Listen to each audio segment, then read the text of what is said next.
Adventure is the human condition. If there's been one constant over the last 300,000 some years of humanity, it's been our need to roam.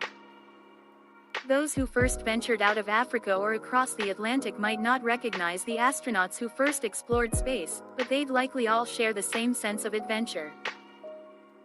That's perhaps why automakers lean so heavily into the theme to sell new cars. SUVs are shown with tents on their roofs and happy families surrounding the campfire, and pickups with dirt bikes in the bed or off-road on a remote trailhead.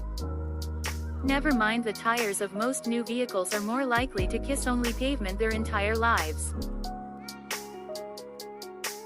The new 2024 Chevrolet Colorado ZR2's advertising will surely drip with adventure, but then again, this midsize pickup is uniquely well suited to off-road adventure, whether that be smashing sand dunes, rock crawling, or overlanding. And as our 800-mile expedition across the Nevada desert proves, the new Colorado ZR2's bounds are only limited by your own. The new Colorado ZR2 has big tire tracks to follow. The last generation model is arguably single-handedly responsible for revitalizing the segment, spurring rivals like Toyota to finally take the Tacoma TRD Pro seriously, and others like Ford and Jeep to jump in with the upcoming Ranger Raptor and the Gladiator Mojave. The Chevy came with a choice of either gas or diesel powertrains, locking front and rear differentials, and Multimatic DSSV shocks, which were great at balancing on and off-road performance. The 2024 Colorado ZR2 picks up where the old one left off, while setting a few things down.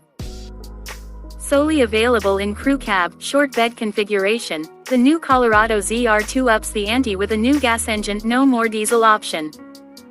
More advanced suspension, and more robust underpinnings. Like the more run-of-the-mill 2023 Colorado it's based on, the ZR2 rides on a modified version of the previous Colorado's Silverado-derived chassis. Its front axle gets pushed forward for a better approach angle and more stable ride, while under the hood it gets the Silverado's punchy 2.7-liter turbocharged i4, which produces 310 horsepower and 430 pound-feet of torque, 2 more horsepower than the previous Colorado ZR2's 3.6-liter V6 and 41 pound-feet more torque than its 2.8-liter turbodiesel i-4. That gets paired to a new 8-speed automatic and a 4-wheel drive system, and backed up by electronically locking front and rear differentials. At each corner, new Multimatic DSSV shocks help boost ground clearance and deliver 9.9 inches of front suspension travel and 11.6 inches of rear, vastly improving off-road performance without hurting on road ride or handling. Rounding out the package are aluminum skid plates underneath the engine and steering rack, a steel skid plate for the transfer case, and new 33-inch Goodyear Wrangler Territory MT tires developed specifically for the ZR2. Chevy says these new tires offer better sidewall protection and grip than the previous ZR2's 31-inch tires while significantly reducing tire noise on pavement. Like all new-gen Colorados, the ZR2 gets a fresh interior serving up less passenger room than the truck it replaces, but more creature comforts and technology. This includes useful tech like new drive modes: normal, tow, haul, off-road for general mud or dirt, terrain for rock crawling, and Baja for high-speed desert running, and cameras in the truck's nose, flanks, rear, and underbelly. While we await the coming AEV-engineered 2024 Colorado ZR2 Bison, Chevy is introducing the one-year-only 2023 Colorado ZR2 Desert Boss. An accessory package for the ZR2, it features useful upgrades such as a winch-capable steel bumper with upgraded fog lights and beadlock-capable wheels, as well as less useful features such as graphics and a sport bar behind the cab with a light bar mounted on top, which, as some other journalists would later find out, like to shake itself loose on washboard trails. In theory, the Colorado ZR2 Desert Boss ought to be the perfect rig for what Chevy had in store for us. An adventure mirroring the best in the desert race course, which stretches from the outskirts of Death Valley in Beatty, Nevada, winds through the Tonopah Basin, over the Pilot Mountains, across the sand flats near Fallon, and finally down an old Pony Express route toward our finish line on the outskirts of Carson City.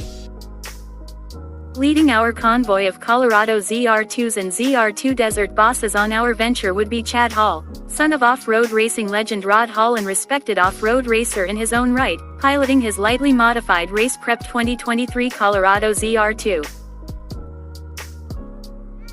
Loaded up in our glacier blue metallic Colorado ZR2 Desert Boss, our convoy set off to cover the 120-mile highway journey from the Las Vegas border to Beatty. The pavement gave us a chance to take stock of the new Colorado ZR2. Like the old truck, the new one is a treat on the road. The new engine blends the top-end horsepower of the previous V6 with the diesel's low-end grunt, resulting in a meaty power band and plenty of passing power. The 8-speed likes to get into higher gears, but the 4-pot has so much torque and the cabin is so quiet, you could easily find yourself cruising at 90 miles per hour without realizing it. The Chevy's ride and handling are wonderful, too. Although steering is a touch numb on center, it loads up nicely in bends, and you don't chase the truck down the highway like you do in some of the Colorado ZR2's competitors.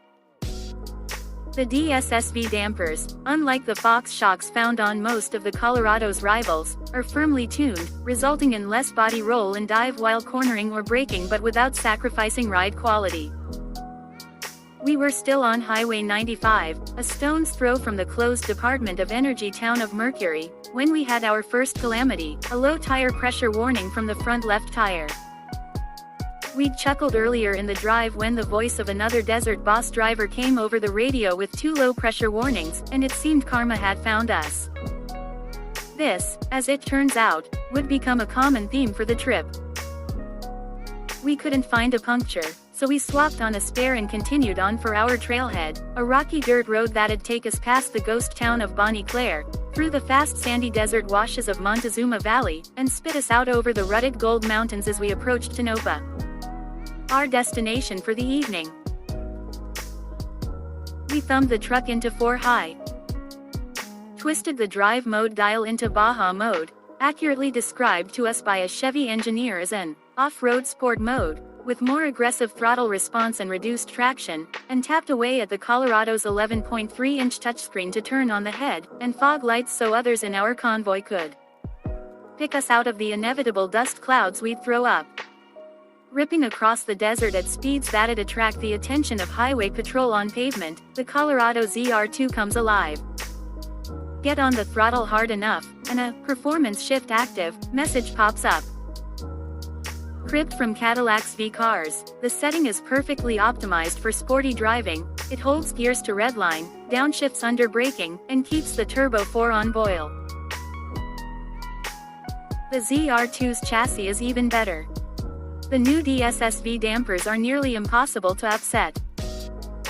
Impacts are registered but isolated, dispatched without upsetting the occupants in the cabin or, more important, the 4 tires slinging sand beneath you.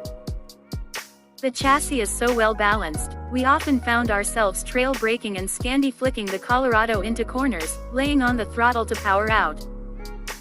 And yes, we know what you're thinking, you'll never quite reach space, but the ZR2 jumps, and more important lands quite well. New challenges.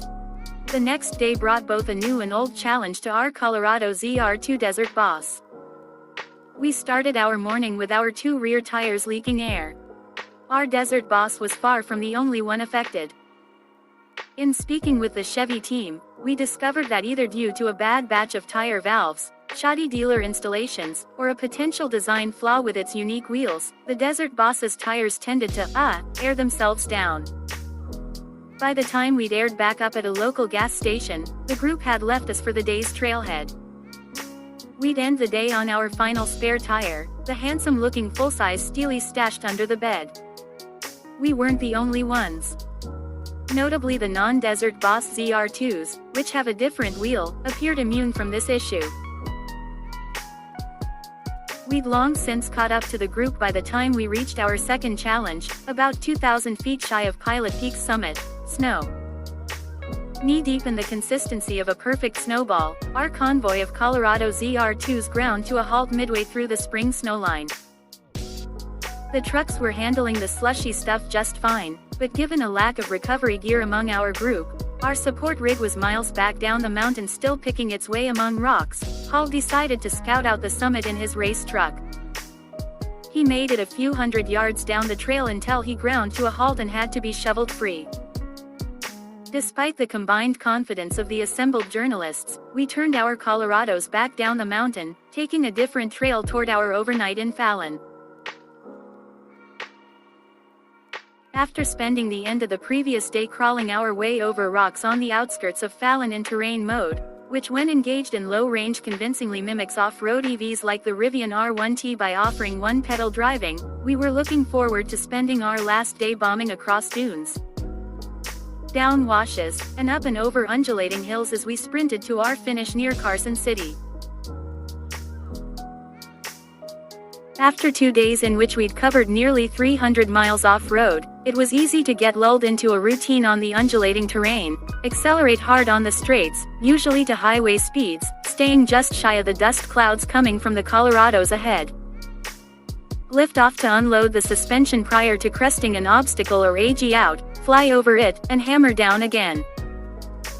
With the sun rising behind us as we headed west and the desert floor 1,000 shades of tan, we didn't see the square-cut ditch until it was right off our nose. Hard on the brakes, off right before we hit the tire-sized trench, and a crashing bang filled the cabin as we blasted through the obstacle. Our dashboard lit up as we continued across to the other side. Service power steering drive with care, and service ESC warning lights flashed from the dash. We pulled over and shut down the truck, sure to find catastrophic damage. Shockingly, the truck was completely fine. The front driver's side tire tucked itself into the wheel well, damaging the felt liner, a common occurrence in off-roaders with high travel suspensions, but it was no worse for wear.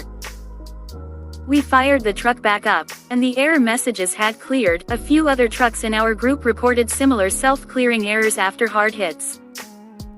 We fingered Baja mode back on, put our foot down, and chased the rooster tails ahead of us leading toward the finish. These are